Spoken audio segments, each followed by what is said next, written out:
Well, welcome to our third edition of the AI Talks. We started this in the last couple of months. We are living a summer of AI. We had the first one in Portugal around AI and banking. We had the second 2 weeks ago around AI from the lenses of CEOs of AI companies. It's all on our website. Please check them out under AI Talks.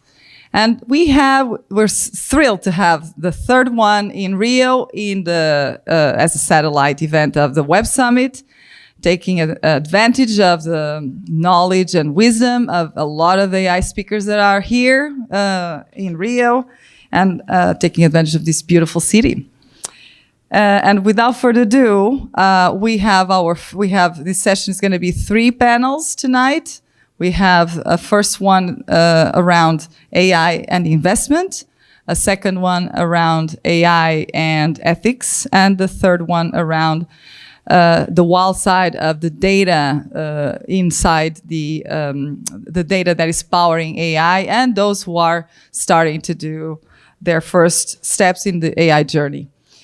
And so I am thrilled and honored to have tonight Teresa Fiúza, EVP at Portugal Ventures, Rodrigo Baer, partner at Upload Ventures, and Olive Goh, director of wealth management area at Citi Bank. And without further ado, I am going to start with you, Teresa. What investments are you seeing in AI from your portfolio companies? And especially because Portugal Ventures, tell us a little bit about what Portugal Ventures is, what's your mission, how do you operate, and how you've been doing your choices over the years. Okay, thank you. Thank you, Daniela, for having me and Portugal Ventures in this magnificent event. It's a great pleasure. Portugal Ventures is a venture capital that invests in Portuguese companies or based in Portugal, or companies that are not Portuguese but are willing to go to Portugal and settle in our country. It's a public VC and the major VC in Portugal, operating in Portugal. We have 152 companies on our portfolio. For Portugal, it's huge. One of them is, of course, Define AI, with great pleasure. And we invest in 4 different verticals: digital, tourism, life sciences, and engineering, manufacturing. That's what we do. And in terms of AI, from the 152 companies, we have 17 in AI, in several different areas, from tourism, marketing, digital humans, cybersecurity, you name it, many areas. As a public VC, we have to comply with the public politics. We have to do public mission and cover market failures. And the market failures in Portugal, from our view, are in terms of stage. We covered almost every stage, but especially the seed and pre-seed until Series A. We have Bs and Cs, but so the market failure is the growth part of the investments in Portugal. And we have regional failures because the country is very little, but it's the investments are made in Lisbon and Porto, and we try to do them all over the country. And I think we have made a very good job on that.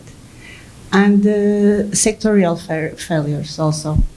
When we see, for instance, agriculture is one thing that we would like to invest most. It's a market failure that we are trying to work on it. Thank you.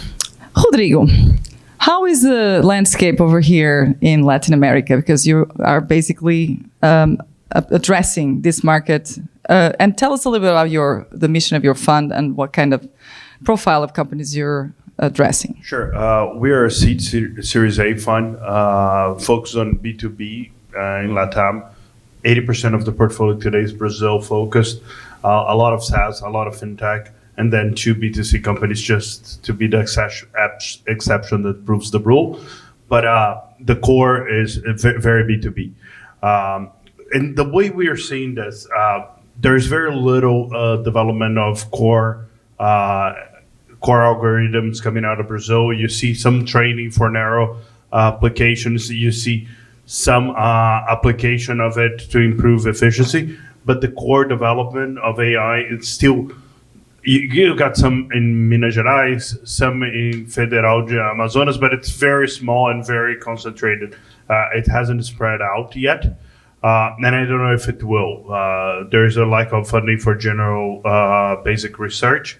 And training people on AI, still it's very costly.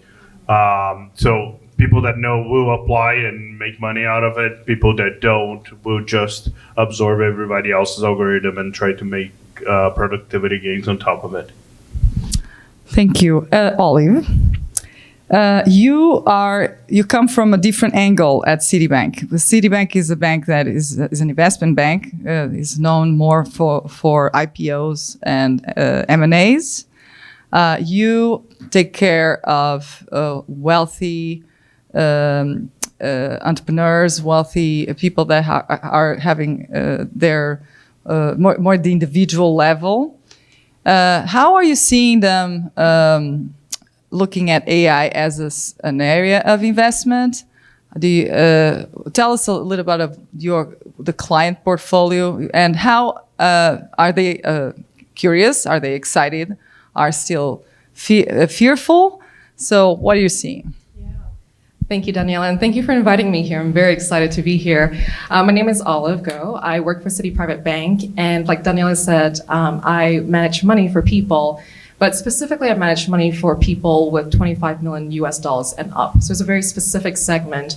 And what that means is there are really 2 kinds of people, I think, who are interested in investing in AI. Either one, they invest through either angel investing, or seed funding, or they invest with venture capitalists like the 2 of you, or they come from the more philanthropic side of things, and they're very interested in issues around sustainability, ESG, and or impact, and it's sort of like the more ethical side of whatever technology it is. I live in Seattle, which is home to Microsoft and Amazon. So as you can imagine, there's a lot of power in AI that's originating out of Seattle.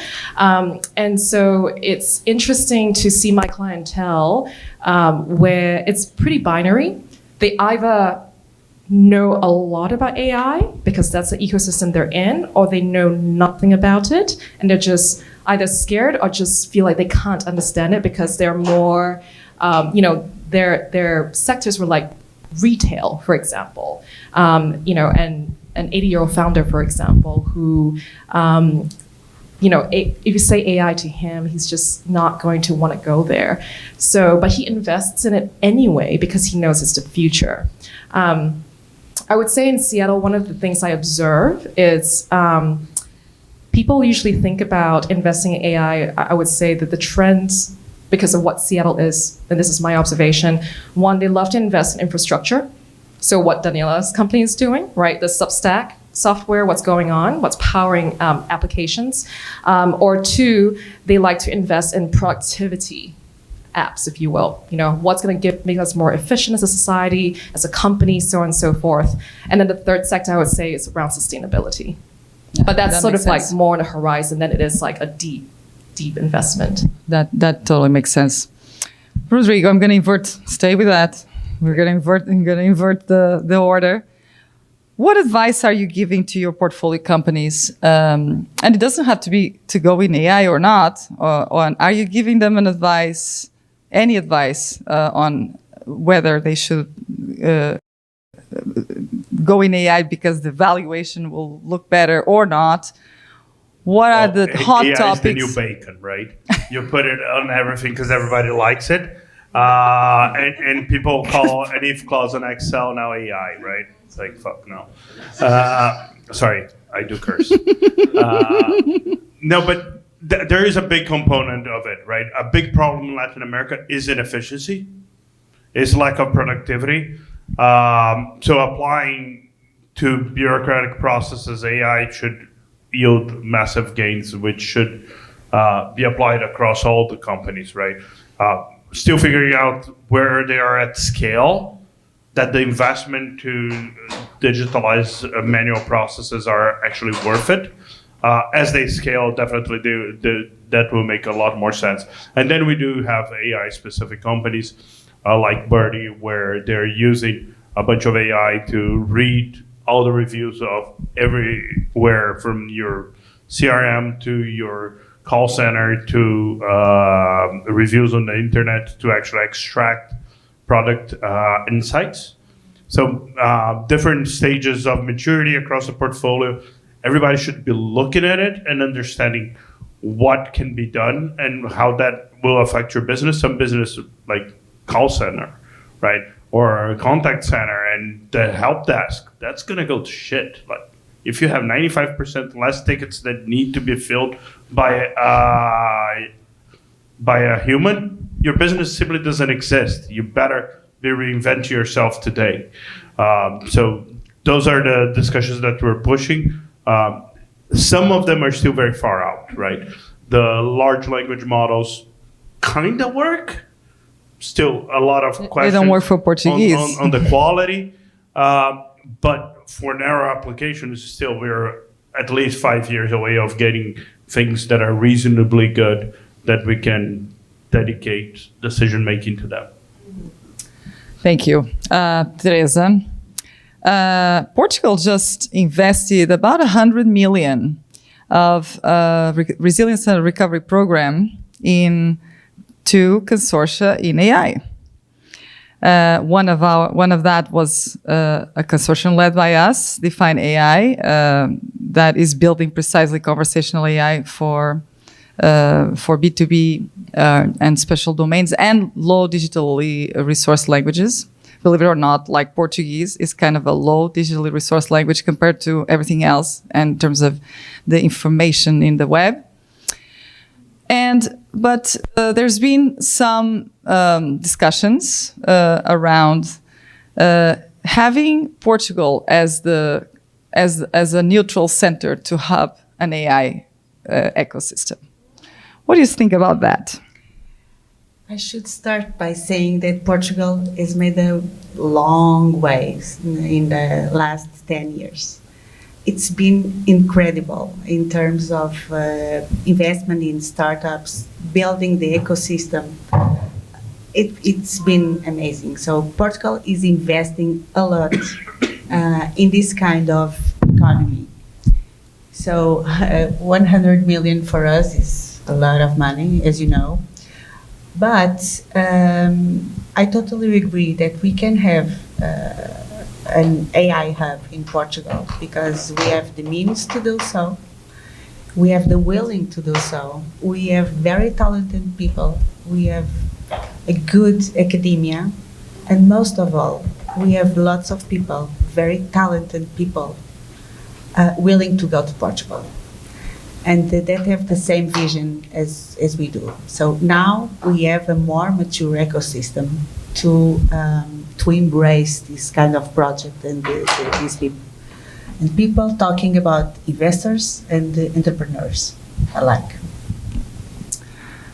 Olive, I met you years ago in Seattle, and you were driving a group of women that were entrepreneurs, so women entrepreneurs, that you were putting a bet. I mean, Olive manages some of the most wealthy people in the Seattle or Pacific Northwest region, and women are not yet in that group. And from an investment perspective, women represent 2% of the people who actually receive or can actually raise VC capital. Women are only 10%, being fixed on a number of 8 for a decade now as Fortune 500 CEOs. and this has been one of your passions, of actually investing in women that are going to take a long time or never going to make it, considering all these numbers. I mean, the World Economic Forum also tells that we are 132 years away from gender equality at all sectors. What do you think we can do to bridge this gap and accelerate this? Yeah, I love this question. Definitely going to say things that people do not agree with here, or at least feel like they cannot agree with, but I'm going to put it out there anyway. So what Danielle is referring to is most of my world is male dominated because that's where traditionally we've had, in a patriarchal society, that's where money gets made through the hands of men, or if they pass on to women, it's either through a transfer of money, either through a divorce or through death. And when, I was like 30 something when I first met you, and I was so desperate for women in my life, in my business life, and more specifically women entrepreneurs, people who I knew were taking really, really big risks. So what Danielle's referring to is my husband, Eric over here, he and I used to organize women's CEO dinners where we would invite, 3 to 4 women CEOs from the Seattle area. And then I would invite, a very legendary, if you will, luminary CEO from the Seattle area. And that person, inevitably a man, although I managed to find women after a while, would host the dinner where they would impart their knowledge and share their advice. And so that's one part of it, because I think that it's not just about money that women must get, although I have ideas about that. We must get money to women, but also advise, resources, and community, because this is how men raise money. You know each other from school. Maybe I would say you. Men know each other from school. They go to the same clubs. They play golf. They have lunches with each other. They talk about, in America, American football, not football. And then they sit around and then they write checks to one another. And it's not because these men don't have good ideas, but it's through that community and that brokering around tables by the way, friends that you know, or parents' friends, or friends of parents, that's how you build your circle. So men who don't have those connections don't get access to the table, and certainly women without those connections don't get access to the table. So for me, I would love to propose a mandate for every venture capitalist, everyone funding out there, that no matter who, that in your universe, when you are interviewing for companies to fund, that you at least look at 50% of your slate to be owned by non-dominant identities. So whether it's women, LGBTQ, some sort of identity that's different from a dominant identity in our world today, I think a mandate is absolutely necessary, because without a mandate, we're not going to rush to do it. It's so hard to find relationships outside of my circle, right?